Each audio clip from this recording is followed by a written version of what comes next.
G'day everyone and welcome to another edition of the Weekend Wrap brought to you by Crowcast. Fantastic effort by the boys, just dropping short in the end against a team that is probably going to go fairly deep in the finals, I'd reckon, but much improved on the previous week. So without any further ado, let's crack straight into it, shall we?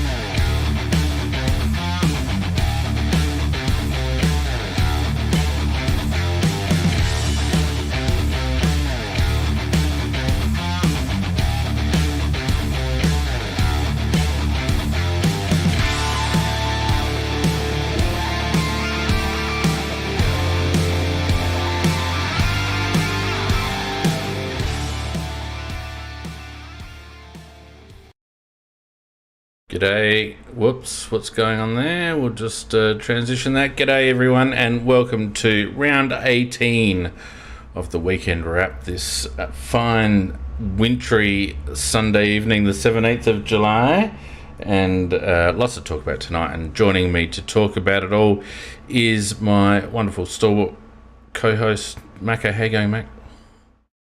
Not too bad, mate. As I said to you off air, I'm having radiotherapy treatment, but we've kind of got 3 days to go. I'm looking forward to the end of that. But apart from that, mate, life's good. Very good. Well, we have over 1,000 listeners every week, probably closer to 1,500 every week, mate, and I'm sure that each and every one of them is putting all their weight behind your recovery. So you've got plenty of people behind you, mate, and we all wish you well. Appreciate that. It doesn't excuse you at all for stupid opinions about football. So there could be something most today tonight, I reckon. But that's all right. Nicky's not around, so we're all good. Oh, mate, how'd you see the weekend in a nutshell? Well, you mean all the games or? Oh, just our game. Our game? Look, I thought fantastic in terms of effort. Almost a record, I think, in terms of the number of tackles in a game. Because the effort was absolutely fantastic. I thought that most of our positioning was pretty good, but a big bag whack on Nix's chin for doing nothing about Dacos. You just cannot let possibly the most talented player on the ground just run around doing what he liked when he liked. It should have been a hard tag. Had to be a hard tag. Well, at his pre-match press conference, Mako, he said that Lachlan Murphy was brought in to do a job on Pendlebury or Dacos, and I didn't see Lachlan Murphy near either of them for the whole game. So that was bullshit. Well, I can tell you, Murphy would have had to put binoculars on to see them. He was that far away from them. Well, I think the same could be said for most of our players, but never mind. Before we get into that, mate, why don't we just crack into the weekend results, shall we? Let's do it. Let's do it indeed. Let me just zoom in here. And, right, we'll whiz through these, mate, because no one really cares. St Kilda pretty much doing them out of a finals contention, I reckon. I know that there's a bit of a way to go, but they should have beaten the Dogs. The Dogs in the end, 28 points up, 13-6, 84 to 7-14, 56. Yeah, look, St Kilda, I mean, they're playing for a spot in the final. They were insipid up till the last quarter. Absolutely insipid. Brett Ratton must be so happy to sign his 2-year contract before that limp effort. Bont and Libber tooted on for the Dogs, Sinclair and Wilkie for the Saints, and I have to say Brodie Smith made his comeback and he didn't headbutt anybody and he had got a cold but he wasn't sniffing, mate. That's right. Look, mate, I think the Saints are an illustration of where we're heading in the next couple of years if we don't inject some class, because they're all work and they're all effort and they're no class whatsoever, and that's exactly what we've got at the moment. So I look at the Saints and I think, geez, if we end up like that, just sort of nibbling around the edges of the 8, putting in good performances and getting teams where they're just slightly off their game, but not really taking that next step, then that's going to be most frustrating. That's where I see St Kilda. Yep. All right. The Lions are doing a demolition on the Giants. The Lions 15-9-99 to the Giants 9-5-59. 40 points in the end. The Lions recovering after getting absolutely belted by COVID protocols last week. Yeah, didn't see it because it was on the same time as our game. But, GWS, they went up to half-time, but then after half-time, Brisbane put them to the sword in the third quarter. McCluggage, who's normally shits himself shooting for goal, he did pretty well. He kicked 4, and Cameron Arena kicked 3. Not much else to say about it. No, me either. The big upset, of course, North Melbourne paying $11, if you don't mind. 14-8-92, 4-point winners over a very, very arrogant Richmond, in my opinion, 11-22-88. I felt like Richmond always thought they were going to bloody win that game, and they played like it. Well, the change of coach did it again thing, and how often does that happen? And but we'll have to say at this point, they did have 22 scoring shots to Richmond's 33 to win by 4 points. Correct. But at least they gave their effort, and they led by a handy 32 points at half time, and they gradually got whittled down. In fact, Richmond did hit the front, but they did. To Rouge's credit, they came back and that goal that won the match, Goldstein and Zerha. Oh, that is just a classic ruck and situation where the guy knows exactly what Rum's going to do. He runs through at full pace, gets it, and slams it through for a goal, and they win. But where's the bloke on the defensive? Where's the blokes on the defensive side for Richmond? That's what I mean. Their whole game, from their intention to detail in front of goals to their work around the packs, it was arrogant, and they hit the front as they thought they deserved to. And then that contest in the forward pocket, they did not corral North Melbourne at all. You could have laid out a red carpet for Zerha there, and he was good enough to kick the goal. But it was terrible defence by Richmond at the death. It was. Jason Horne-Francis has only had the 12 disposals, and to me, he's still. Well, I do know certain things, but I know he really doesn't want to be there. He may honour his contract, but I do know for personal reasons that he really doesn't. He would like to come home. Yeah, well, I mean, you've heard, I've heard, other people have heard. He's very homesick. He's very family oriented. He's not overly enthused with the setup at North Melbourne. Personally, I think the only thing that might keep Jason there is if they snag Alistair Clarkson. And I don't think personally that North Melbourne are the team that Alistair Clarkson would want to take over. So I don't think that's going to happen. But short of Clarko taking over at North, I don't think whether it happens this year or next year, Horne-Francis will not be at North. I'm not saying definitively he'll be at Adelaide, although I know that we'll put a damn good offer in front of them. But he won't be at North. And as he's got an Adelaide girlfriend who I know who it is. And they are very, very keen on each other, so that's just another lure. Yep. Oh, look, so much going on there. In retrospect, and we discussed this a little bit last week and previously, but in retrospect, North should have taken our offer. They would have had three. They would have had 3 first-round picks. They desperately need talent. Yes, they would have been giving up a generational talent in Horne-Francis, but they won't get, in my opinion, what they were offered in that draft. They won't get that now from any club. Never. So, anyway, they didn't have the balls to do it. Carlton, pretenders maybe. The Cats doing a number of them by 30 points, 12-13-85 to 8-7-55. Carlton probably a year off really being able to play tough, hard finals football, I reckon. Summed it up well, Payne. That just about sums up the game. Geelong that, as you know, they're just loaded with, well, not just experience, but they're virtually old-timers as well. But they are...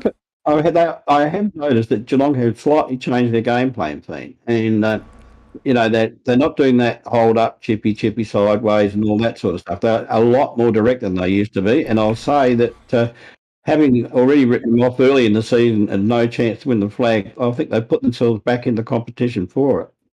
Well, the big indicator was recruiting Isaac Smith. When they got Jeremy, what's his name? The second forward. What's his bloody name? I think I'm getting dementia, honestly. The lad from the Giants. Cameron, that's it. Oh, Cameron, yeah. Yeah. They've got two big... Oh, mate. Yeah, but you got 30 years on me. I think they had to get a more direct game plan to take advantage of that. And Isaac Smith was the indicator to me that they were going to do that. They have shifted a little bit. They don't have the same dominance in the middle as they used to, although their midfield is still excellent.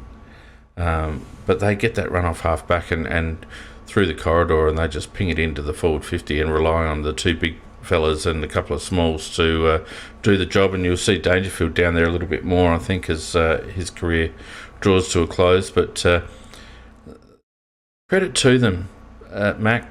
They keep bobbing up every year. Every year we write them off, and every year they keep bobbing up. You've got to give them credit grudgingly. Begrudgingly, yes. Yes. Now, Freo going down by 17 points to the Swans in a pretty good game. They'd be disappointed with that because it probably cost them a top 2 spot, I reckon, or any chance of it.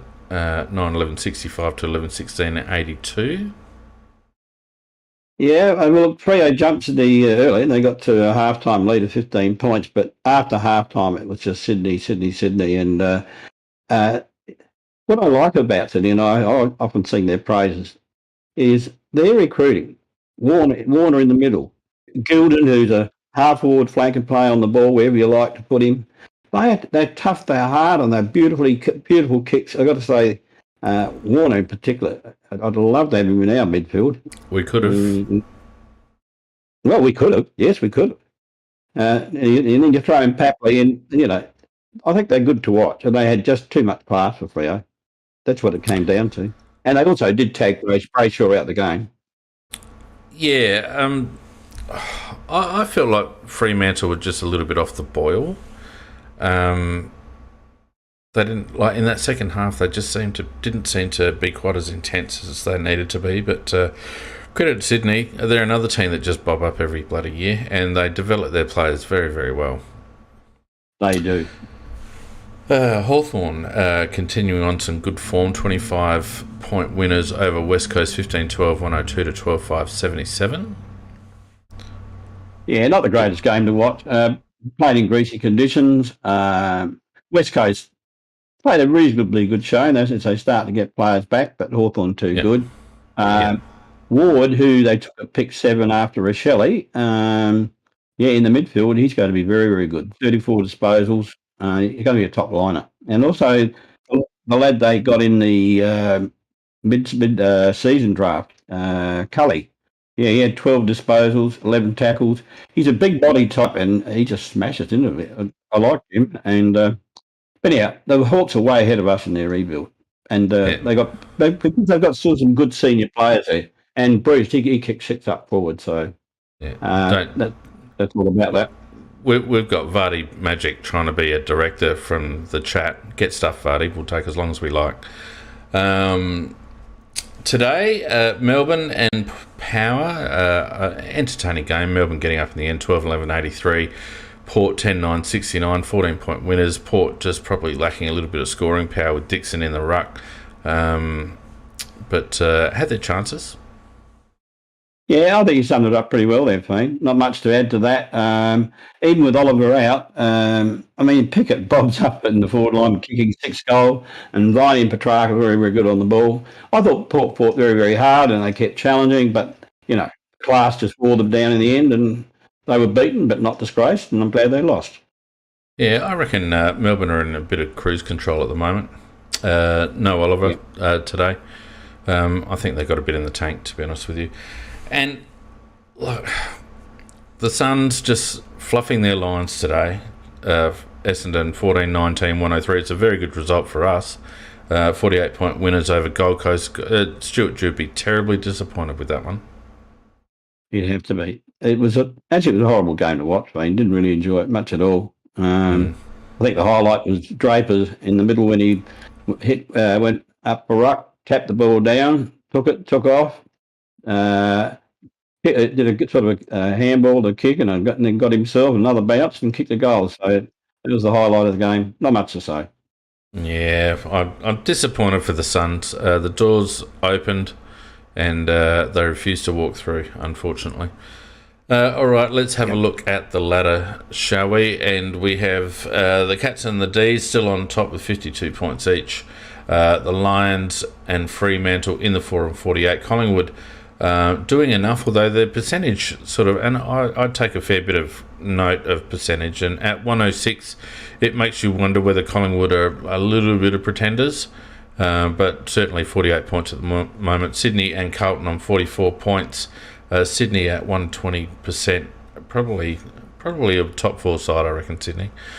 Richmond still in the 8 due to their percentage. Western Bulldogs just out of the 8 on 36. St Kilda also 36 points, but with a bit of an anchor around their legs. Port and the Suns on 32, you would think are going to struggle from here. Port have got Geelong next week, which will be, even though it's at home, will be a struggle. And the Suns have got the Lions, so I could see them maybe dropping out of the race next week. Hawthorn and Essendon, who have overtaken us now on 24 points. GWS on 20. The Crows also on 20 now in 16th place on percentage. GWS about 4% above us. GWS have got Carlton next week, which will be interesting, I think. We've got Sydney, which will be difficult. West Coast on 8 points and North now also on 8 points. You would think that those two will raffle picks 1 and 2, but it looks like pick 3 for us now, mate.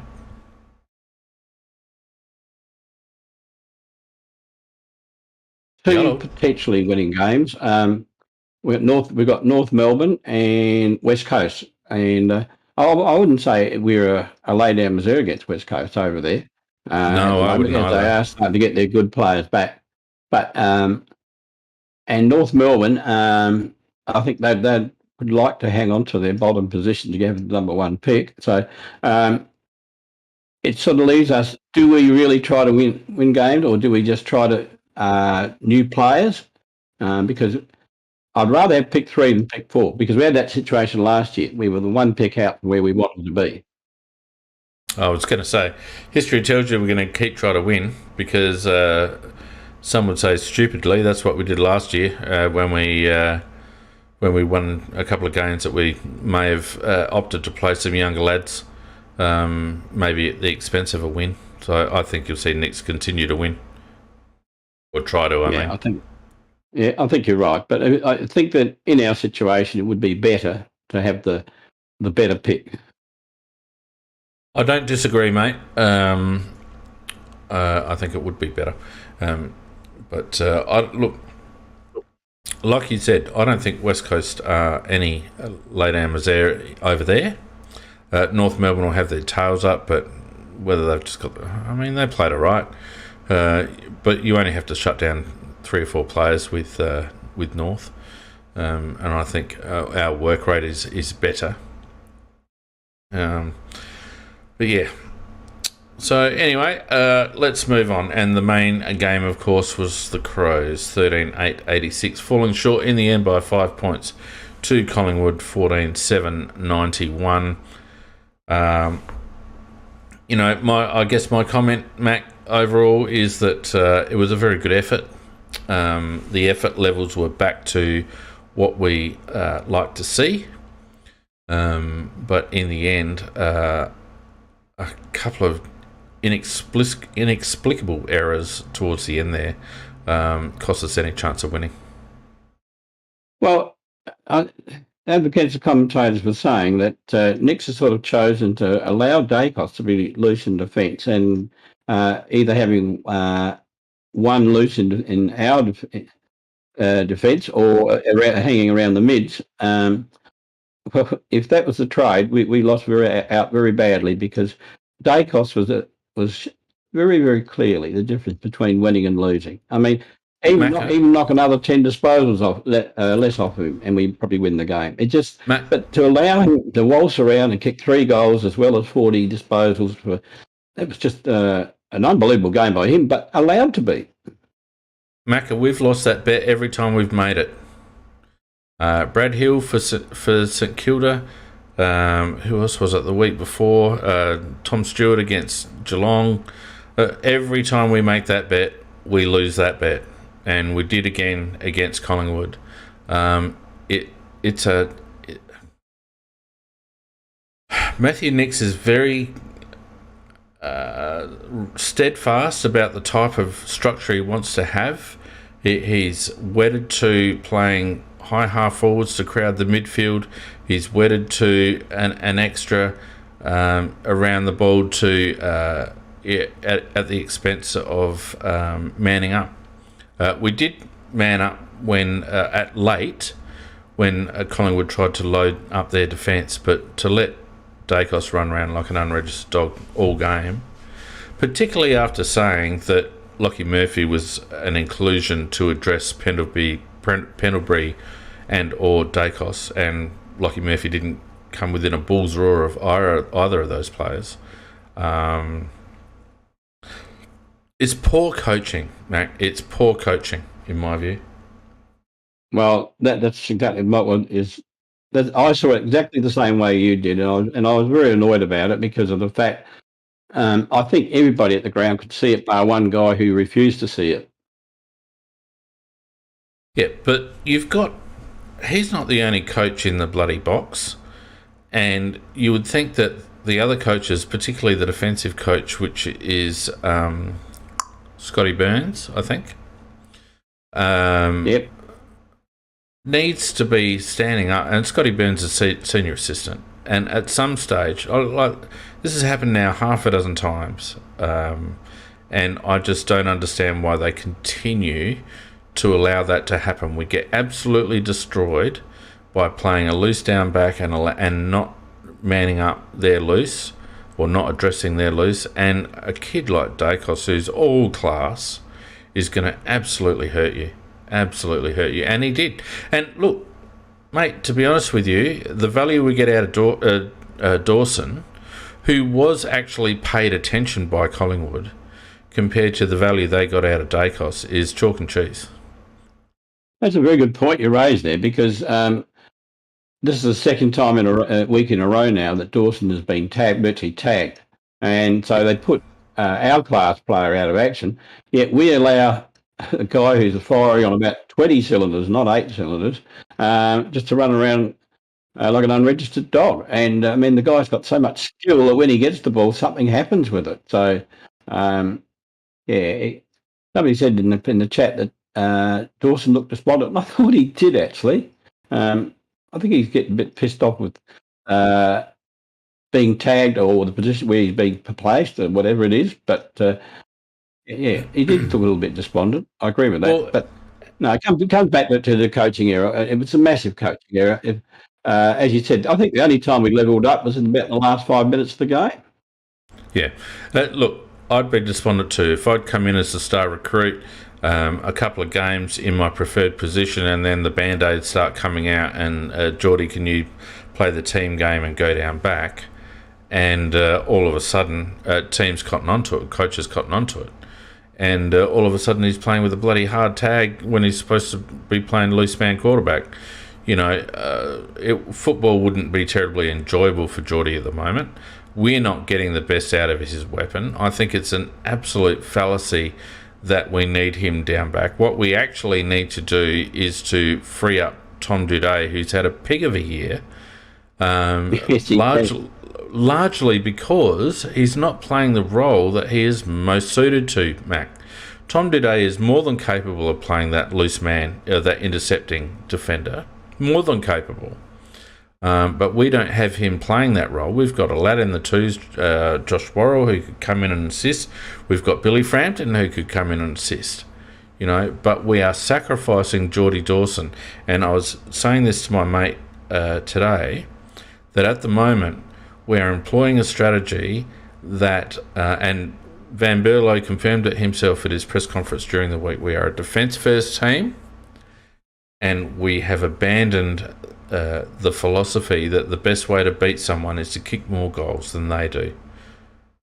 Because we are not aiming to kick goals. We are not an attacking team. We're a defensive team.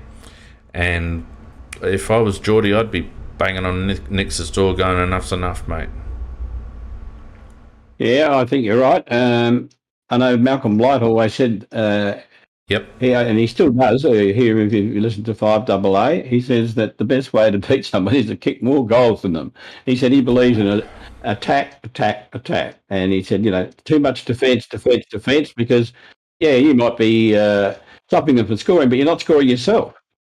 Well, here's the thing. In 97, when he decided to chuck DJ forward and have him float down from the middle into the forward lines, the intent was to score, right? If you played the 97 grand final again today, most coaches would not make that move. They would put players behind the ball. It's a complete change in philosophy that's occurred in the AFL over the last 10 years. And whereas back then, Malcolm saw an opportunity to exploit Darren by pushing him forward to score more goals, that move today would not happen. I don't reckon there's more than one or two coaches in the comp that would make that move. And Matthew Nicks is wedded to defence first, damage limitation and mitigation, and as a consequence, we don't have the ability, we don't have the class to transition well enough from defence to be able to score. And I don't like the way that he's got us playing. Look, Mac, I was thinking about this a lot during the week, and it may be that he is structured up based on the list profile that we have. But in my opinion, there's more that he can do to get a player like Geordie into an attacking position where we can make the most of his talents. At the moment, we're not making the most of Jordan Dawson's talents. No, I would think, play him on a wing, play him in the centre even. And that really puts the acid on the bloke that's trying to tag him. Exactly. Make yourself difficult to play against, which is exactly what Blighty did by putting Jars forward in the second half in 97. Make yourself difficult to play against. We are difficult at the coalface because of our pressure and intensity when we're on. But in terms of challenging an opposition team to cover our strengths, there's no effort by our coaching staff to make ourselves difficult to play against. And I thought against Collingwood there were opportunities, Mac. When we had a bit of momentum, there were opportunities for us to really go on the attack. But what happened time and time again, because we like to crowd the contests and get numbers around the ball and all the rest of it, if we don't win that contest, then opposition teams are out. And how many times last week did we see Hawthorn get out, and how many times this week did we see Collingwood get out? Yeah, just too easy. Too easy. Yeah. Now, last week, Macca, we introduced a new segment. And what we decided to do was actually play Matthew Nicks' presser and analyse it, his post-match presser. So that's what we're going to do this time around. All right. Mm-hmm. So sit back and enjoy. I'll stop it as we go along, and we'll just have a listen to what Matthew said post-match. Hi. So close games need a bit of luck. Did you need to generate more than just luck to win that one, or where did you see it not happening? Probably don't want to go there, to be honest. I'm going where it did happen, staying on the positive side of it, because I think if the last forward stoppage works for us, which it has a lot, and Texas has been pretty strong in that area, it is an outstanding smother by Collingwood, but if that one goes through, we probably got a bigger smile on my face right now. So I was really proud of us. I thought we played a brand of footy that entertained everyone in the stadium. And we had an amazing turnout from a crowd point of view. So our supporters got behind the boys, and yeah, we're disappointed. But you go to what we did right, because we did so much right tonight. It was an arm wrestle. We had our moments where we got in front, and the good sides come back at you, and they did that. But in the end, I like to look at a lot of the positives that came out of this game. Some of that's some of our younger guys developing. Berry, Saligo. You look at Hinge on a wing, Jones, Hamill behind the ball. Just to name a couple. Philthorpe. Riley's. It's a couple of weeks in a row now we've seen his game just jump to another level. And you balance that out with some of the experienced players. Like we know Tex, what he can do when we give him an opportunity. He knocks 5 through. Laddie, I don't know if he's broken the all-time tackle record or what it is for a game, but he's had 20 tackles and, led that midfield group. So I think let's look at the positives out of what was an outstanding game of footy. You spoke yesterday about that KPI. So he's dodged that question, in my opinion, Macca, because, the reporter asked about did we just miss out on a bit of luck? And Nick's has gone straight to the positives, but his positives were very broad, and he at no stage has he actually focused on some of the skill areas that occurred in the last quarter that probably cost us a win. Yeah, well, 100% right. I just thought it was I couldn't believe where he went to when he was first asked the question and started waffling on about Walker and touching and all that sort of stuff. I thought, no, that wasn't the problem, mate. The problem happened right during the game with the guy Dacos. So yeah, I just thought that was. I suppose in his real life he works as a plasterer, because that's what he was doing, just plastering over it all. That's it. All right, let's move on. Of walking off and fans being proud, so you tick that box. Does it frustrate you though, the difference between the start this week and the start last week? It seemed chalk and cheese really, but can you actually just write it off as a young side's development, or how do you We never write it off. Like we do a lot of work on finding out the why. I'm not saying we won't have another one like that. We'd like to think we wouldn't, and as we grow as a group and mature and get more games under our belt and more experience, you'd hope we don't have those performances. But this week, the guys, to their credit, they came. We need to remember that we actually started the game against Hawthorn really well, and we fell in a hole when Matty Crouch rotated into the midfield. Do you remember that, Mac? I do. They brought it right from the start. At conditions, I thought we played the conditions really well. I thought they did also, and that's where the arm wrestle came in. When they got it right, we unfortunately got a couple of passages where we try to overdo it a little, and they did the same at times, and we capitalised. I'm not sure what we scored from front of centres, but I think it was 30 odd front of centres each. I think we kicked 8 odd goals from that source. So. Yeah, game exactly where we wanted it. And then, you think... It's interesting, Macca, that he knows that stat. Front of centre, he's referring to turnovers front of centre. And it illustrates the structure that I was talking about earlier, that he likes having his forwards high. And so we can pressure on the way out. We tend to let teams get some fairly free possession up until about sort of wing half back. But obviously the objective is to try and get repeat entries, and that's what he's talking about there. Yep. Think of a horse race, and it's the nod, the bob on the line. They got us. We were ready to go if we kicked that last one. To be honest, we were just about ready to jump into the different mode, but it wasn't to be. And we just played a side who won 7 in a row coming in.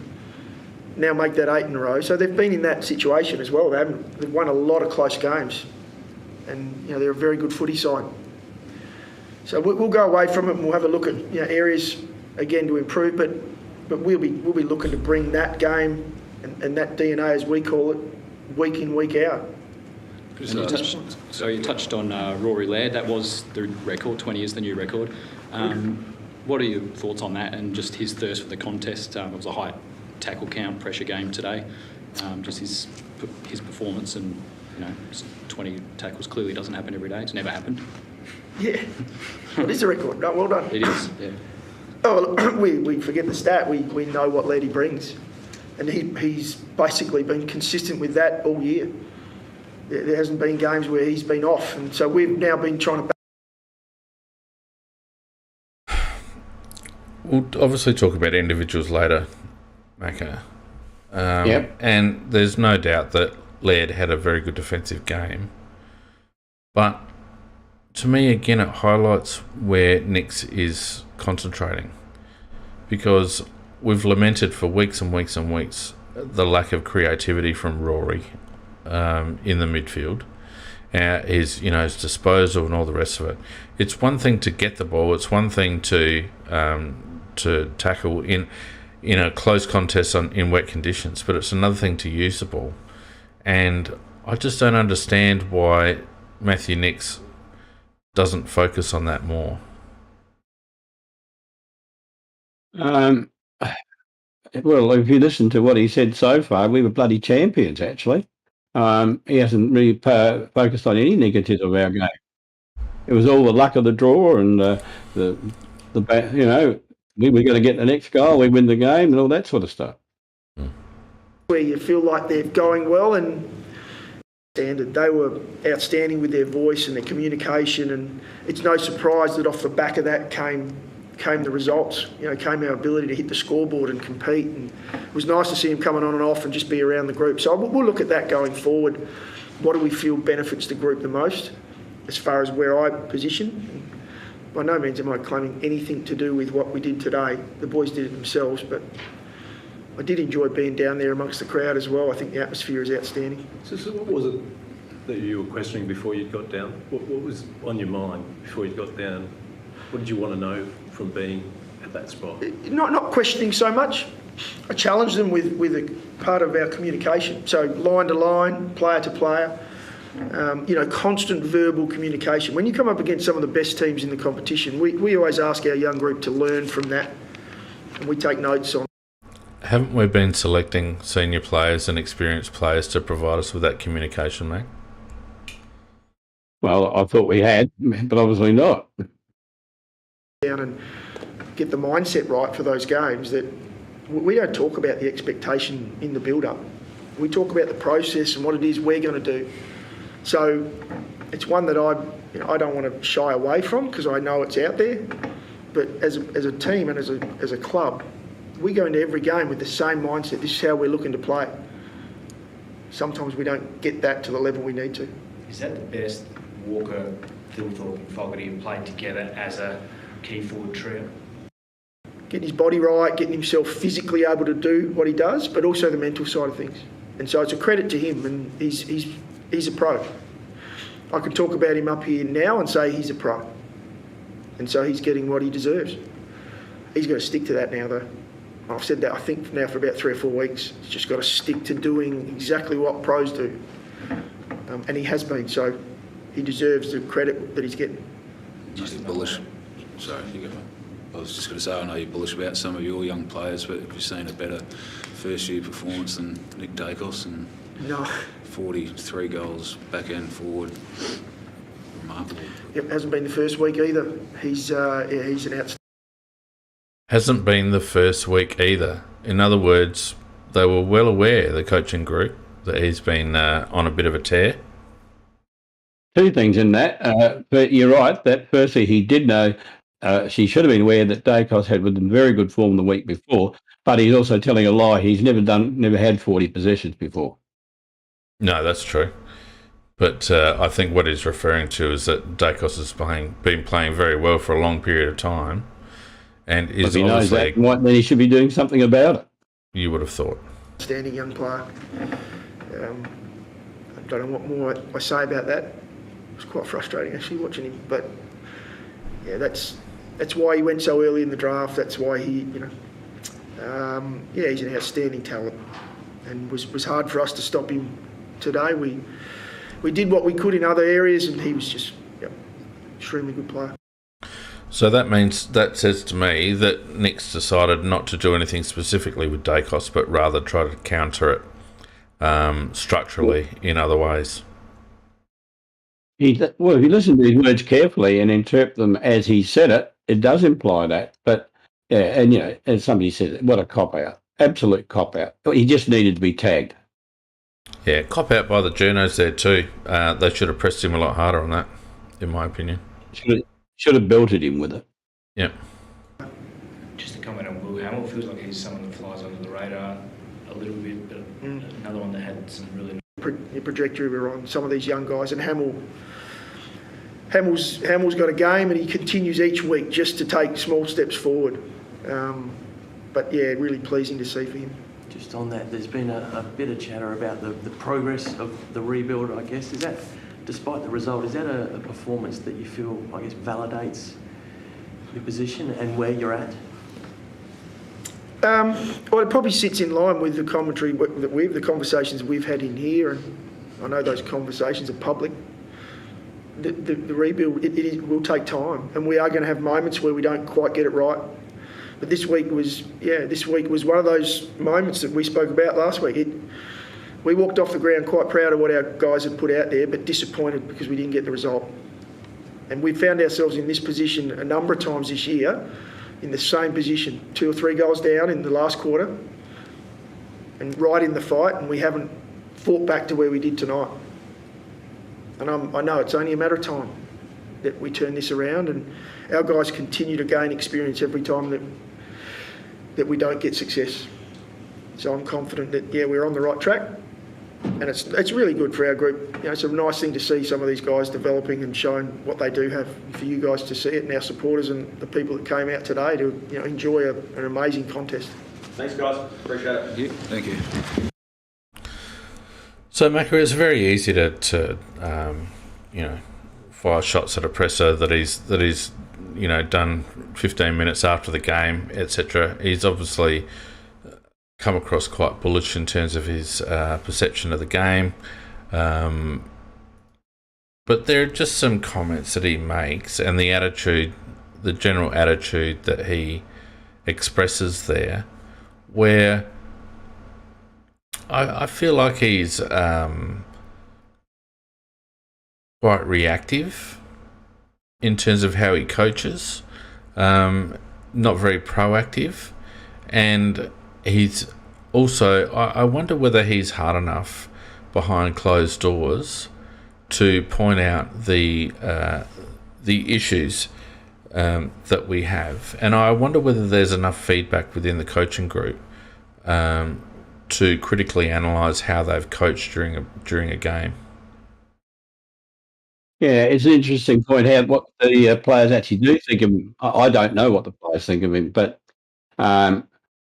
little things that bother me about him. For example, 2 weeks ago, and I'm not saying that Murphy didn't play okay, but 2 weeks ago, Murphy was dropped after the game. He was dropped because he did a lack of form, and Nick's has said constantly that he will play those players that show in the twos form that justifies them being selected. Well, he said that in his pre-match. He said that in his pre-match conference.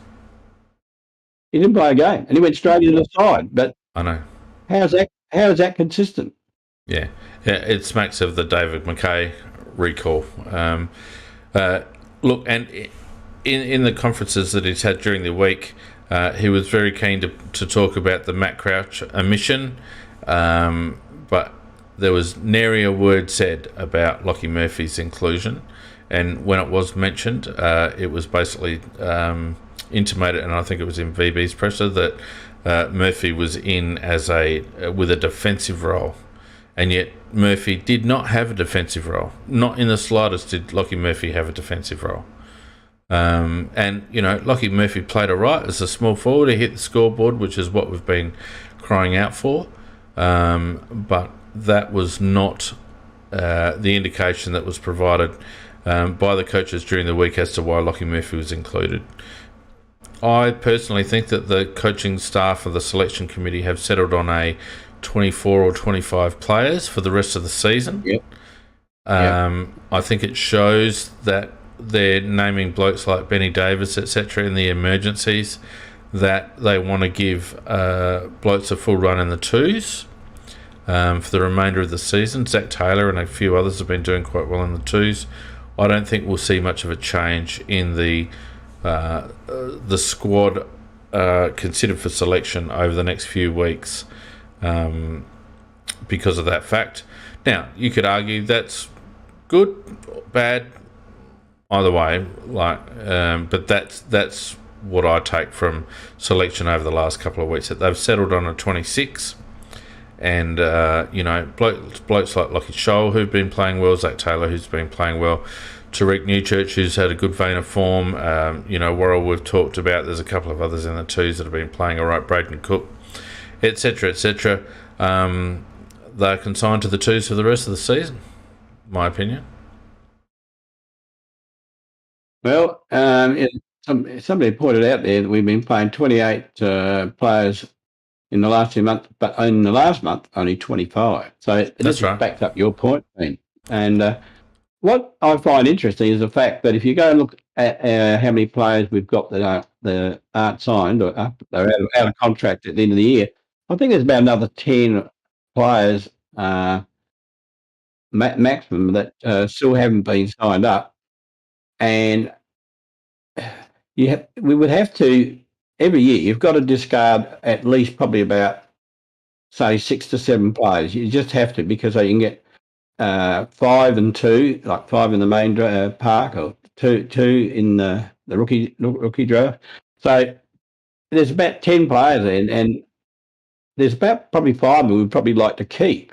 So that says to me we're going to get rid of a couple of players, and those 2 players are going to be, in my opinion, it's going to be Crouch and the other guy you mentioned. Which one? Oh, plays on the wing. Haley. Scholl, yeah. I think Scholl's gone. Well, he has to be. Because. But I'll put this to you, Mako. Lockie Scholl was a rising star 2 years ago, or last year. Now, and we've been crying out for good ball users on the outside. Yep. We've had Wayne Miller in for the majority of the second half of the season. We gifted him a game up front, and then we dropped him back for a few weeks, and then he's been back in. He's been played predominantly at half forward. Has done sweet FA, to be honest with you. And been played out of position, in my opinion. I think he's better behind the ball, always have done. And I know Lockie Scholl has been criticised for maybe not being the hardest player in our group. But in a team that is devoid of polish on the outside, and with Lockie Scholl having a good leg, good endurance, able to run up and back, we've burnt that lad's career, haven't we? We have. Well, either that or there's a deal in place for him to go at the end of the year to another club. The rumour is it's Carlton, but and maybe we'll get a late second or a third for him. But he's definitely, if we played him all year, he'd probably be worth a second. Yeah, maybe. And there's a few others. Josh Worrell has to be wondering what he needs to do. I think we'll get rid of a few. I think Andy McPherson's obviously on the outer. Borlase, who's a Cat B. McPherson's contracted, I think. Is he contracted? I wouldn't mind betting we try to trade him or put him in a trade. He's on the outer. Worrell, who knows what's going on there. There's some very strange management of a few players, but we don't have a lot of wiggle room. Brodie Smith is one that I would seriously consider his position in the first 22. Luke Brown's another one that has to be. You have to wonder, particularly with Paddy Parnell's form. whether Luke Brown has a spot in our best 22 anymore. I don't think so. Good point. There's a bit going on. I wrote a post during the week where I said I think that Nicks has been hamstrung to a degree with the list that he was given. His primary task was to re-engage the playing group, and because the playing group that were disengaged were predominantly the seniors, it's probably little reason why the seniors haven't been favoured in the first couple of years of his tenure. I think the litmus test, Macca, is going to be how he positions the squad next season, the best 22. I think the indications are slightly positive because of the way he's handled Matt Crouch in the tail end. But the fact that Luke Brown hasn't come back in is a good sign. He's persisted with one or two players like Parnell, which is good.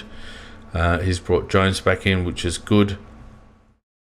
Hamill also good. His obsession with Lockie Murphy is interesting, but I understand that Matt Nicks likes effort players, which is why McHenry gets a run and Murphy gets a run. I'm a bit fearful about James Rowe, but I think James Rowe, again, has not been served by the way he's been played. I think he needed to be played closer to goal, but he's been used high. So I think the litmus test, Macca, in my opinion, sorry, just to finish that off, the litmus test for me is how he positions the best 22, or his best 26, I guess, next year. Well, I think you're right. I think he's working towards that, and I think James Rowe is probably in trouble. I remember watching him play with Woodville West Torrens, and his form was basically he used to operate between the goal square and high half forward at most, and he would sort of roam that territory there. Whereas we've got him sometimes on the wrong side of centre, so that's not the best way to play him. But I think he'll just be a victim, and he's one of the ones that are uncontracted. So if he gets one, he'll be lucky, but I don't think he will. No, I don't think so. And look, probably rightly so. I think the balance. James Rowe's a very good footballer. He's a very smart footballer. He's a footballer's footballer, if you like. He's got he's got a great feel for the game. He's physically limited. Defensively, he doesn't work hard enough. And if he's not kicking goals, there are plenty of other players that can cover what he does up the ground. And I think that's probably the key, that he's quite replaceable with someone that maybe has better defensive work and the ability to hit the scoreboard. So I think James is probably in a bit of strife. Yep. But on the positive side, I will say something about the game on Saturday that I thought was very positive. I saw Saligo in the centre a few times, and I thought that was good because that's where I think he'll end up playing. Yep. I agree. I think at times he struggled with the heavy congestion and the heavy contested work that was going on, and at times he just panicked a little bit. But it was great to see him in amongst it. Nicks talks about him a lot, so he obviously holds him in high regard, and rightly so. And it's good to know that the coaching staff down there sees Saligo as part of our midfield makeup. Again, as good as Saligo is, again, he's quite a small player, needs to build up some bulk. And we need to get some bigger bodies around that group, Mac. Well, yes. Well, we had that opportunity, of course, when the mid-season draft. A lad called Carmichael, he was there at number 2, and he was still there when our pick came along. We didn't take him. Collingwood did, and he played for them on the weekend against us, and he had 24 possessions, I think it was, and 8 tackles, and kicked a goal. So, he's a 191 centimetre midfielder, and they played him straight away. And he's played 2 games so far, and he's played well. So I wish we had have taken him. Well, we could have taken both him and Turner, and I've yet to hear an explanation from the club that makes any sense whatsoever as to why we didn't. We could, like, no one wanted Turner, so we could have taken that lad and still had Turner with another pick. We've got enough room on our list. Turner only got a 6-month contract. He was injured when we took him. He's obviously not up to AFL speed in terms of his fitness. We won't see him in the AFL side, Mac, and there's every chance that he'll get his 6-month contract and then go back to the base. What a waste. What an absolute waste. Disgusting. That's disgusting if that happens, Fane. Well, we only gave him a 6-month contract. I understand, but if he doesn't even get played, he won't get played this year. There's no way he'll get played this year. There's no way he'll get played this year. No way at all. Don't know why we took him. But do you honestly think he'll play this year? Well, I think they have to. I think they have to feed. I mean, there's 5 games to go, and if he's only on a 6-month contract, how stupid would they look if they picked him up? He played well in the twos on the weekend. If they don't even play him even one game to try him out, that makes him look absolutely stupid. Well, I mean, yeah, they won't play him. They will not play him, I guarantee you. I'm not saying they will or they won't. All I'm saying is, if they want to have any credibility, they have to. Well, I mean, they lost their credibility when they didn't take Carmichael ahead of him and pick him up with the second. Like that there was enough for me. That they weren't. That their priorities in the mid-season draft were completely different to what everyone thought they should be.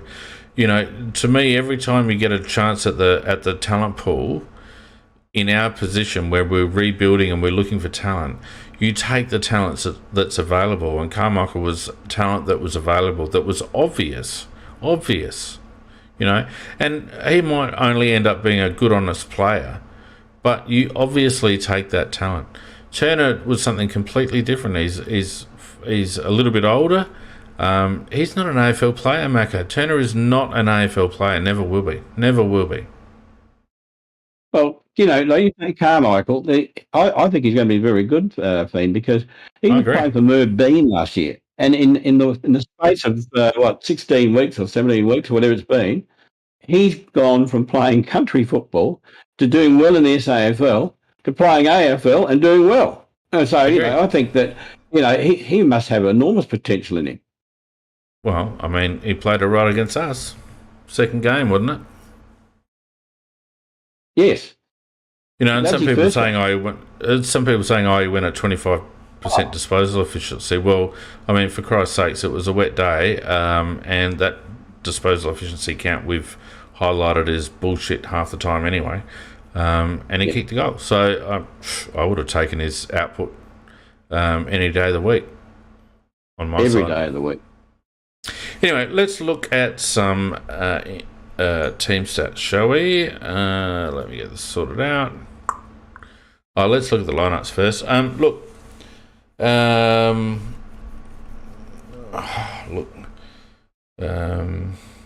the wrong one up again. Bloody hell, why do I keep doing that? Let's not worry about that then. Murphy was the only one that confused me, Mac, with the ins and outs. I thought the other two were justified. I'm a bit disappointed about Haitley not getting an opportunity to come into that inside mid-role, but I could understand it. He didn't play terribly well the previous couple of weeks, so I could understand it. But I just did not understand Lockie Murphy coming in, as you said, given that he hadn't actually played a game since he was dropped. It just defies logic, but anyhow, they'll say it was justified because he played well. Yeah, but he got dropped. So where's the logic? Mate, he got dropped. It's a lack of integrity. Yeah, it is a lack of integrity. And the thing that worries me about that, I mean, lots of stuff goes on behind closed doors, and they obviously don't tell us everything, and that's all fine. But what bothers me is the impact that has on the young lads coming through. Because if I'm a young lad trying to push into this team and I see Lockie Murphy getting dropped and thinking maybe that's an opportunity for me, and then I see him get reinstated on the back of no games, I think, well, shit, what's going on here? Particularly if I've played Sandford in that week and I've gone really, really well. Yeah. You have to say to yourself, well, how the hell do you get in the team? Yeah, so that was a bit perplexing. Having said that, he did all right, albeit not in the role that the coaching staff told us he was going to play. Just before we get into the team stats, I just want to remind people that it is interactive, so all those bloody 26 people that are in the audience in Discord at the moment, if you want to get on and have your say, please stick your hand up and we'll be more than happy to have you on the live studio. Let's just quickly run through the head-to-head stats. Disposals. Collingwood had 57 more disposals than us, mostly kicks, although a little bit handball. Inside 50, 61 to 49, and it's an interesting stat considering how close the game was. The interesting one for mine, and we were talking about it in the chat during the game, Mac, and uncontested possessions.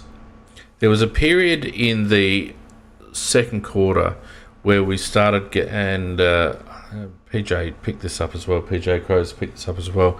It's a period in the second quarter where our uncontested possession stat blew out in Collingwood's favour, and we reeled that back in the third, or it might have been first or second. I can't remember now. PJ can remind me.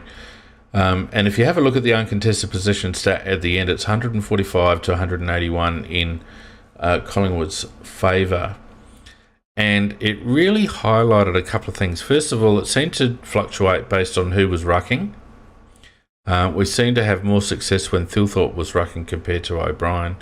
But secondly, there was a change in structure, and there seemed to be a correction in the second quarter about utilising the outlet in the second quarter. And for a while there, that's it. Thanks, PJ. We were negative 25 and got it back to plus 5 in the third quarter with their uncontested possessions. It was quite noticeable. We went from hat kicking in the first quarter to trying to use the outlet in the second and early in the third. But as Collingwood's pressure ramped up a little bit, we reverted back to that hat kicking, and it really had an impact on our ability to actually get clean ball into forward 50. You notice that? Yep. So in the end, they had a bit more uncontested possession. They were able to, we have the see ball, get ball philosophy, and that's all good, but we get so many blokes sucked into the contest and we cannot cover the outside. And Hawthorn did it to us last week, and Collingwood did it to us in patches this week, where they were able to free the ball up from congestion, and they had far more constructive ball movement, not only on the outside but through the corridor as well. We didn't seem to have a lot to counter that, did we? No, we certainly didn't. Let's talk a little bit more about Riley O'Brien, because I thought he was terribly disappointing, Macca. 49 to 59 hit-outs, but that really wasn't the story of the match. The story of the match was Riley's ineffectiveness around the grounds again. I think we need to be asking questions about what we do about Riley O'Brien, particularly this week, as it's probably the first week that we've seen Thilthorpe given an extended run in the ruck to great success, in my opinion. Yeah, look, I agree with you. I thought that Thilthorpe, when he was in the ruck, looked far better, and we looked far better than when Riley O'Brien was there. Cameron from Collingwood, he has developed with Grundy out. As he's developed from being a guy who used to be a part-time ruckman and mostly up forward. He is. I think he's every bit as good a ruckman as Grundy. Quite seriously, I think he's very, very good. He's very, very mobile. And I just thought, backed up by the big yank. Well, they were too good for Riley O'Brien. I thought Thorpe made a difference when he came there, and we looked more dangerous, and we got more clearances. And I think I would really drop Riley O'Brien. I really would. I'm sick of him because he kept hitting it to them, not to us. I just don't get it. Well, it's that ongoing convenient tapping, Macca. I've watched him closely, and he does it all the time. He taps it where it's easiest for him to tap it. No thought about who's there. No thought. No thought about a Crows player. No, as you say, if the ball's on the right hand side, he'll just tap it that side. He was trying to do something over his head, but I don't know where they were supposed to be going to. And quite frankly, I think I've had enough. I'd bring in Strawn, and I'd ruck Strawn and Thilthorpe. Yeah, well, Strawn at least can offer something up forward, and I think Riley's shown, and I think a lot of people now agree that Riley long term will be a very good mobile ruckman for us, a ruckman forward, not a forward ruck. I think he will be our primary ruckman around the ground because he's so much value around the ground. He's starting to hit contests. He's starting to lead up. He's just starting to get a bit of confidence, Macca. He needs another couple of years in the gym, but wait until he gets to about 21, 22 years of age. I think he'll be a gem. And he's definitely a ruck forward in my position, in my opinion. Yeah, I think you summed it up beautifully there, Fiend, because this game was as a breakout game as a ruckman for him. He's done it before and he's done okay, but I thought this game showed that he can eventually be dominant in this position. And you're quite right. I think he'll probably end up as our main ruckman and probably might be doing like 60-40 or 70-30.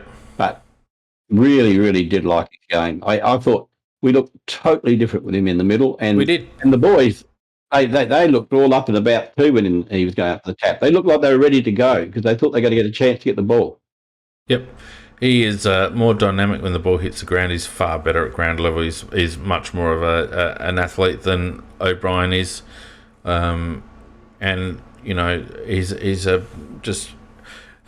struggled against Cox. But, see, I would have chucked Murray in again. When McRae chucked Cox in the ruck in the last quarter and he got on top, I would have chucked Murray in against Cox just to run at him. And because Cox is a bloody soft as butter Seppo, I would have chucked Murray in and just said, just run at the prick. Yeah, fair enough. I wouldn't be against that. But we let Cox dominate us in the ruck in the last quarter without any thought for how we could counter that. And it was a good strategy by McRae, but I would have chucked Murray in there just for 5 minutes just to soften him up, because Cox doesn't like it hard, and Murray, we know, destroys people. All he had to do was get over Cox in one marking contest and just bloody belt him, and that would have been the end of it. Actually, you mentioned McRae. I think he's a very good coach, Fiend. I mean, everybody thought Collingwood were going to be scraps this year, and then right down near the bottom. And I think they've won 8 in a row now, and they win all the narrow ones. And in spite of the fact that Nick was rambling on and how good we were and everything went to plan and we were just unlucky, blah blah blah, I thought he was absolutely outcoached by McRae. Well, McRae seemed to be a little bit more proactive, although I don't think he was challenged heavily by our coaching box at all. I think he made a couple of moves and they were successful, but by and large, Matthew Nicks didn't. It seemed to be, again, another tale of two teams playing their way. Matthew Nicks didn't want to counter anything to any great degree. McRae was able to blanket Dawson, so his output, although Georgie didn't have a bad game, he wasn't devastating by any means, and we didn't do anything to counter Dacos whatsoever, and that was the thing that annoyed me about Nicks's presser, is he sat back and gets frustrated about how much ball Dacos is having, but didn't do a bloody thing about it. Yeah, that really pissed me off. That. Yep. What else? Clearances were fairly. I mean, most of it was fairly even. Centre clearances, we won. Around the stoppage, they were a little bit on top. Marks. The other one, Mac. And I don't know whether I've got this stat. Yes, I do. So it was a heavy tackling match. 107 to 126. As we well know, Rory Laird got a world record 20. Sam Berry got 17 as well, which was excellent. Had, I think, 10 to half time or something. But so it was 19 difference in the game, and tackles inside 50, the difference was 16. We had 5, they had 21. And again, that's a clear illustration of Matthew Nicks's game plan with regards to not having small forwards around the ball. It's up he's got McHenry and Lockie Murphy up the ground, which means that we don't apply enough pressure to the opposition when they're coming out of our forward 50. Well, that was pretty obvious, I thought. Yep. No, I thought Shane McAdam was disappointing defensively, but quite frankly, if you're going to play McHenry and Murphy high, then you've got Fogarty, Tex, McAdam, and Thilthorpe as your 4 deep forwards. How in the hell do you expect any of those blokes to lay a tackle? Yeah, look, it's certainly not the right structure, is it? In terms of the way we used our forwards, it was okay. But what you're saying is we need somebody to back them up defensively as well. And I didn't think. Murphy. They talked about him being defensive. I thought he was attacking, but he wasn't defensive. Well, no, and the way we structure up, that's the thing, Mac. And I've observed this over the last couple of weeks. We tend to allow teams to get out of our forward 50 very easily. We want to bottle up behind the ball, so we get numbers back at around the wing and try and bottle it up there. But the first 2 or 3 possessions out of our forward 50 are literally uncontested often. And that is because we play those 2 half forwards high up the ground. They are nowhere near the feet of our tools up forward. We don't have any crummers up forward. We don't, aside from McAdam, we didn't have any players who could apply any defensive pressure at all in our forward 50. So it just releases the pressure valve on an opposition where they don't have to fight and scrap to get the ball out of their defence. And you saw how it was for us when Collingwood ramped up their pressure and had a lot of territory, gained a lot of territory and spent a lot of time in their forward 50. How difficult it was for us to get the ball out because of the pressure they applied. We didn't do the same, and it's because of the way we structure up. Yeah, look, when the difference is exactly what you just said. Collingwood put their wall between their half back line and the midfield, so that's not right back. It's sort of in a position where you don't really, you might be able to get one kick in, but that'll be it, and then you box in. Whereas we go right back to the midfield, as you said, and we allow up to 2 possessions. Now, once you've done that particularly if they can get cross one back slightly into towards the centre, that opens up all the opportunities again all of a sudden. So exactly. You're quite right. Yeah, it was very evident. It's been evident for the last few weeks, and it's obviously part of how Nicks wants to structure up, and that's fine.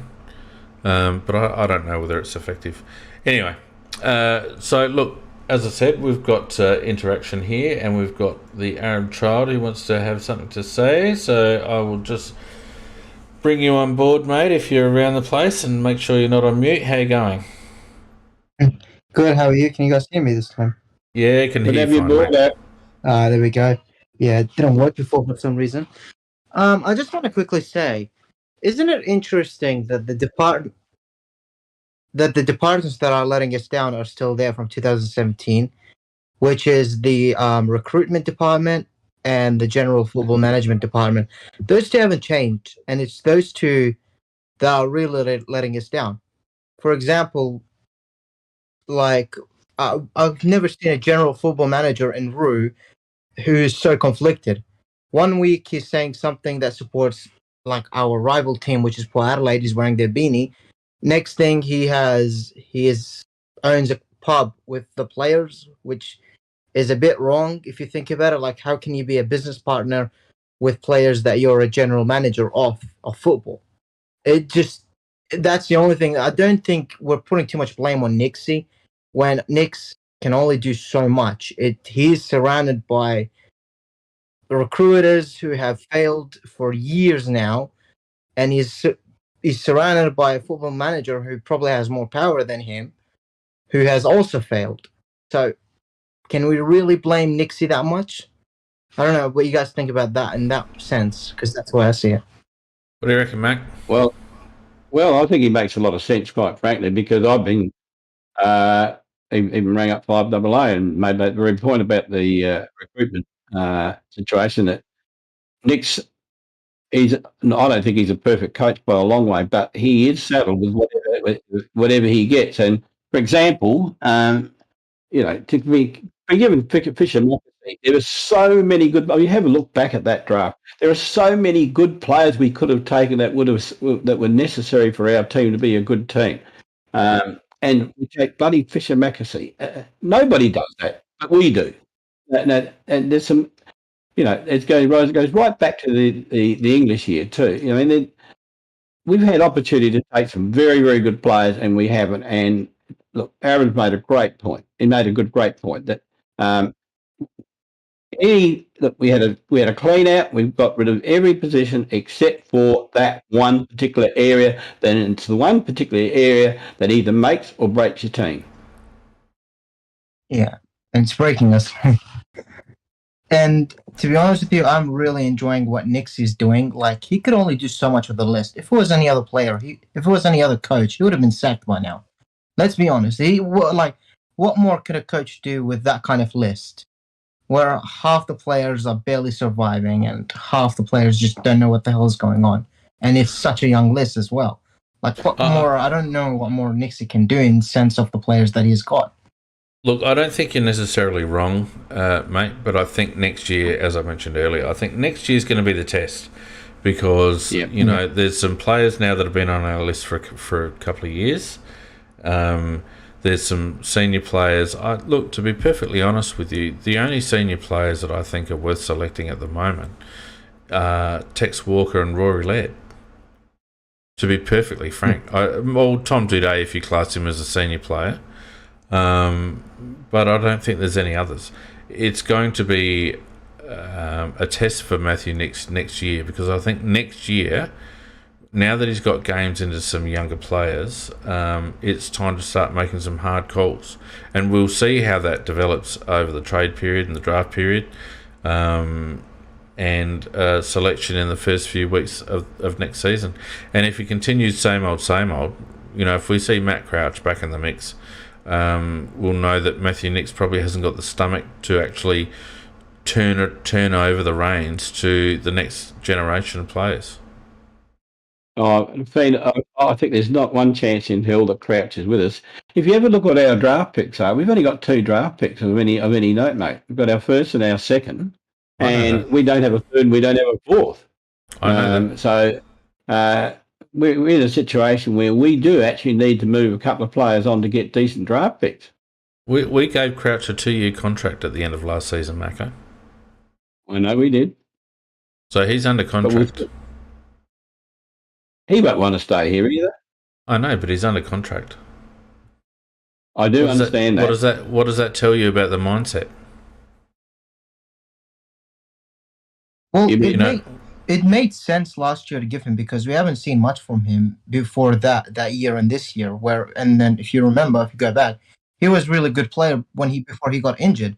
So judging on what we saw before he got injured, it made sense to let's just give him 2 years and see how he comes out of the injury and how he develops. If he doesn't develop, then we'll just get rid of him. During that time, it kind of makes sense to why we gave him 2 years, I would say. Well, maybe, although maybe you give him a year and see how he tracks. I don't know. Yeah, anyway, look, you make some really good points. I think with Rashudo, I think the problem with Roo is that, like, he does things like wears a port beanie and everyone goes, oh, that's just a laugh and all the rest of it. And yes, it would be a laugh if Adelaide were going well. It seems to me that, you know, we've got Matthew Nicks we just listened to talk up a 5-point loss as if it was something to be proud of. We've got Mark Rashudo wearing the sworn enemy's beanie. Are the club actually taking our situation seriously? We haven't won a premiership since 1998, and we are currently 16th on the ladder. You know, are the club really taking our situation seriously? We should be a powerhouse in this competition, and it's not time to be joking. It's not time to be fucking around wearing someone else's beanie. You know, that's for when you're going well, not for when you're going shit. And that, I guess that's the problem that I've got with Mark Rashudo, is that right now, every ounce of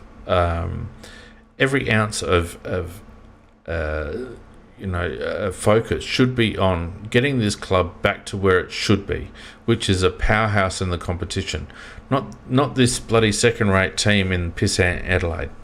I don't like it, and you know, a lot of people think that I overreact, but in terms of what Rashudo did last week, wearing that beanie, I just thought, Roo, yes, you're having a laugh, but does that, like, you're just telling me that, you know, you're not full bottle on this rebuild at Adelaide, and you're not full bottle on getting us back to where we belong. He has other priorities, you can tell.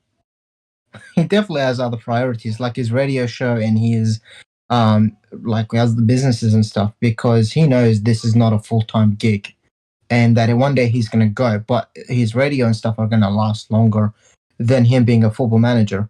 And that way, if we can tell, we can see that, then why is he not going? That's one thing I don't get, is why the hell is Rashudo still there? Well, he's not focusing all his priorities on the club. Look, he's a businessman. He's got lots of other interests, all the rest of it. But I think if you're engaged on the board as a football director, then in your public persona as a representative of the football club, then you represent where the club is at the moment. And to me, it was piss weak for Roo just to be flippant about the situation. And look, I know he probably didn't even think about it. And he's a good bloke, Roo, don't get me wrong. But there's just too many occasions at the moment where I don't like. I feel like the club is over. Mac, do you feel like this, that the club is overstating where we're in deep shit right now? We're 16th on the ladder. Deep shit. And no one at the Adelaide Football Club should be proud of honourable losses or the fact that our list is shit or we haven't won a flag for, you know, God knows how long. It should be eating away at us. And I just don't get that impression from the club. I just don't. Well, I think it might be just the fact that they have opened their eyes and then looked and seen just how bad we are and realised that I do think they do care. But at the moment, it's going to take there's been slackness and there's been, Justin Reid got his job appointed without any job interview whatsoever. That was very bad by the board to allow that to happen. And that's been part of the problem getting us into where we're at. So I do think the club realise we're at that, but they don't want to say that because otherwise they'll lose members like crazy. So I think at the moment what they're trying to do is, to talk up a dead horse. He's not dead. He's not dead. He's just running slowly. I think if they told the truth, they lose a lot of members. Yeah. Death is coming on the chat. Asked me whether Eddie Maguire shouldn't have commentated on Collingwood's games. I'm not saying that Rashudo shouldn't commentate. I'm not talking about commentating. I'm talking about playing the fool and wearing a Port Adelaide beanie, for example, in the current state of the situation. Look, I'm not, and Arab Child, thanks for that. I'll chuck it back into the crowd, but thanks for your contribution, mate. Thank you. Yeah, a lot of supporters who've been following this club since 1990, Mac, are absolutely distraught about where the club is at. And it took a lot of supporter pressure to get any sort of change happening at the club a few years ago. And you could argue that perhaps it didn't go far enough. But we're not acting like a club that believes we should be a powerhouse of the competition, in my opinion. We look for excuses, our location, it's hard to get recruits and yada, yada, yada. Bullshit. We are the number one ticket in a 2-team town in a powerhouse football state. We've forgotten our heritage. We've forgotten our how strong football has been for 100 years in South Australia. And the Adelaide Crows, whether Port Adelaide like it or not, the Adelaide Crows represent 100 years of heritage of South Australian football. And we're a fucking joke at the moment in the competition. And to me, a bloke like Mark Rashudo, who's got his freaking flag, should be hell-bent on getting this club back up to where it should be. And little things like that show me that he's quite comfortable. And, yeah, things will happen. But, I don't want anyone to have a smile on their face until we're back on top. I really don't. It's been too long now. But the sad thing, though, is when you're right down the bottom where we are at the moment, it is very, very difficult to improve your situation rapidly. Because I think, they had to do that clean out of the board and all the other management positions, and that took so long. That should have been done a couple of years before, and everything would have been a lot better. But they allowed it to get down into the stages of, rock bottom before they actually decided to do the rebuild. Well, and I don't think I've seen a club trying to do a rebuild from a lower base than what we're doing at the moment, mate. There's no players like when Rashudo, for example, when Blighty took over. I mean, he had players like a Rashudo and a McLeod and a Goodwin and... the first thing Blight did when he walked into the club? He got rid of 3 legends. McDermott, McGuinness and A. Jarman. Got rid of 3 legends, which is the equivalent of getting rid of a Sloan, a Tex, and, say, a Brodie Smith. Right? Has anyone got the nuts to do that now? No, absolutely not. Absolutely not. No, but he did have in the background some very, very good youngsters, and I'm talking about not just ordinary youngsters, because in their very first year, they played in a premiership. That's how good they were. Yeah, but you know why they were good, Mac? Because they were given opportunities. A bloke like James Tyson wouldn't get a run today. We would play Kane Johnson for 50 games in the 2s to get him to get some consistency. I mean, Clay Sampson, these lads, they were given opportunities. Malcolm, like Chad Rintoul, for Christ's sakes, they wouldn't get a look in. We continually favour older players because they're senior players and they've been good clubmen. Chris McDermott was a captain of the club. He was the inaugural captain of the club. Tony McGuinness was the inaugural vice-captain of the club. A. Jarman was probably the most skillful player at the time in South Australia. And Malcolm Blight got rid of them. And why did he get rid of them? Because he realised that he was going to get the same old if he kept those blokes in the team. Also, not just from a physical point of view, but from a mental point of view and their attitude towards the rest of the group. Yes, exactly. And look, you can see it now. Matt Crouch gets dropped and the circles, the wagons start to circle with all the senior players going, oh, gee, we don't know why he was dropped and he, played really well and I'm sure he'll be back. Fucking bullshit. And I apologise for swearing a little bit tonight, but it annoys me. It annoys me when this club doesn't have an attitude of we should not be 16th in the competition. We should not be like when we won in '98. If you'd have told me that in 2022 we would have made one more grand final and bottled it, and not been close, aside from that, I would have laughed at you. Matt. And here we are. We're probably 5 years away from even being close to contending again. That's nearly... that's 30 years since our first premiership, 29 years since our last premiership, before we even begin to contend again. Disgraceful, actually. Nothing short of disgraceful. One of the suggestions I saw there in the chat there by Scoot, should Nicks have a senior coach sitting alongside him, as a senior advisor sitting alongside him? Well, I would have thought so. Why wouldn't you? I mean, we saw fit to have Dean Bailey support Brenton Sanderson when he was there. Why would we think that Matthew Nicks is equipped to coach when Brenton Sanderson wasn't? Yeah, well, to me, I think that Nicks does need that senior body just to settle him down and just to just help him and think things out a little bit, to put another point of view, and based on experience, etc. And for example, I mean, some of the players that the way that Nicks has played some of the players, for example, I mean, Haitley played in the middle for a while. He went real good, so he threw him on a wing. He went shit out on a wing, so he throws him out. And Soligo on a wing, he goes real good, so I throw him in a half-forward flank and his form goes down the drain.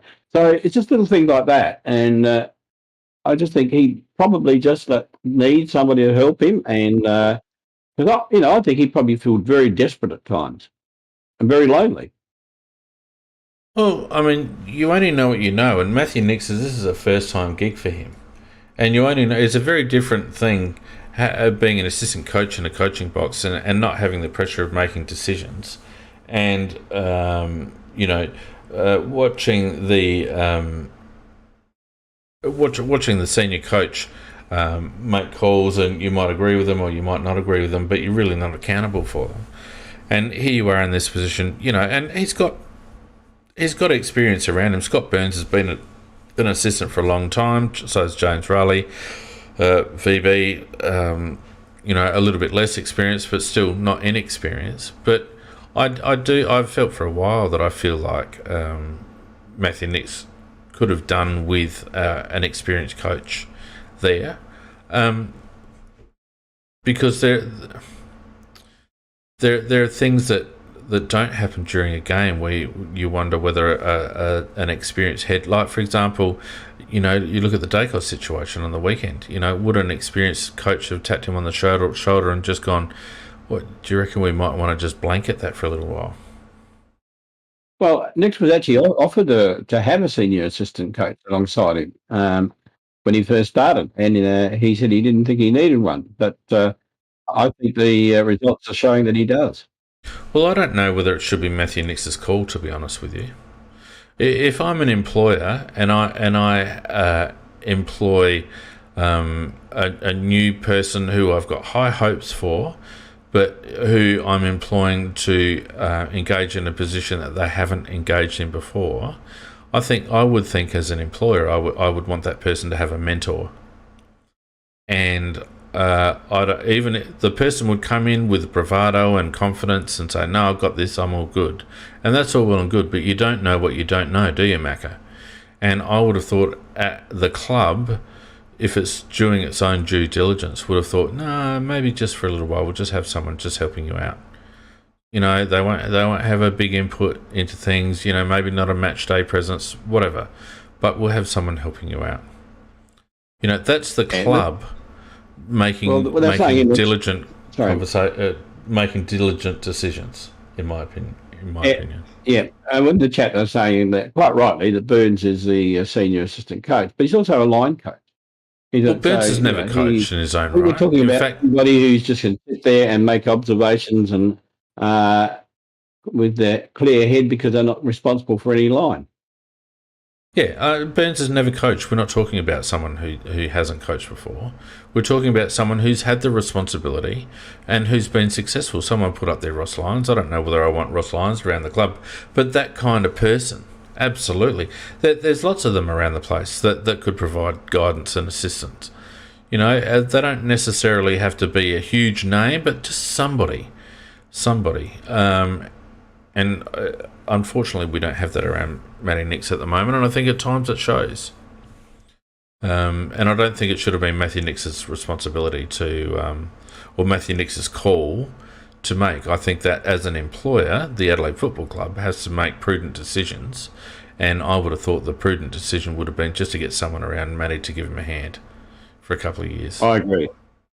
I mean, you look at Ken Hinckley down at Port Adelaide. The most successful years that Port Adelaide have had is when Ken's had a strong assistant around him. You know, Alan Richardson, Phil Walsh. You know, he's had some really, really good assistants around him. Yeah, right. You know, so you know, I just think there's value in it, and you know, I see Matthew Nicks very isolated on game day in the coach's box. It doesn't, like, you know, his other assistants seem to be removed from him. Someone's asking me a question. Someone's asking me a question about Burgess and eating up the soft cap. Yep, that's absolutely true.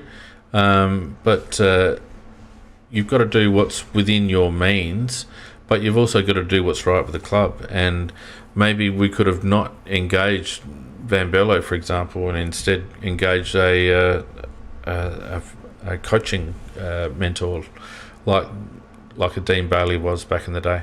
I don't know. Anyway, Mac, let's just tear through some individuals real quick. I note that 7 out of the top 10 or 11 disposal winners on the ground were Collingwood players on the weekend. But if we're having a look at the Crows players, Rory Laird, obviously 31 touches, 19 and 12, famously had 20 tackles, 9 clearances, 558 metres gained, which surprises me a bit. That metres gained, 4 inside 50s, 4 score involvements, 6 intercepts, 17 contested possessions. I mean, I don't think you can argue that it was a very good game from Lairdy. I thought it was an excellent game. Yeah, but does he hurt you? Does he hurt you? Well, put it this way, you know, with his 20 tackles for a start, I mean, the guy is very, very, very... There's a wet he's game. Team oriented.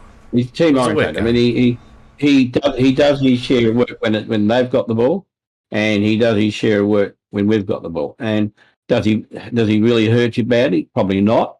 But I did notice, I thought he used the ball just a little bit better this week.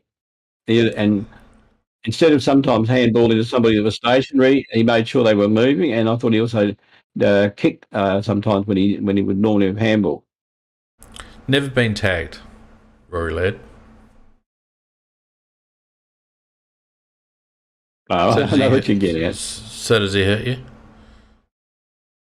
Well, no, I don't. Well, he obviously had a contribution to our effort. There's no doubt about that. I'm not saying that. I'm not saying that at all. Nothing like what Dacos did, no. If you ask Matthew Nicks who our number one midfielder is right now, to be Rory Laird. Rory Laird has never been tagged.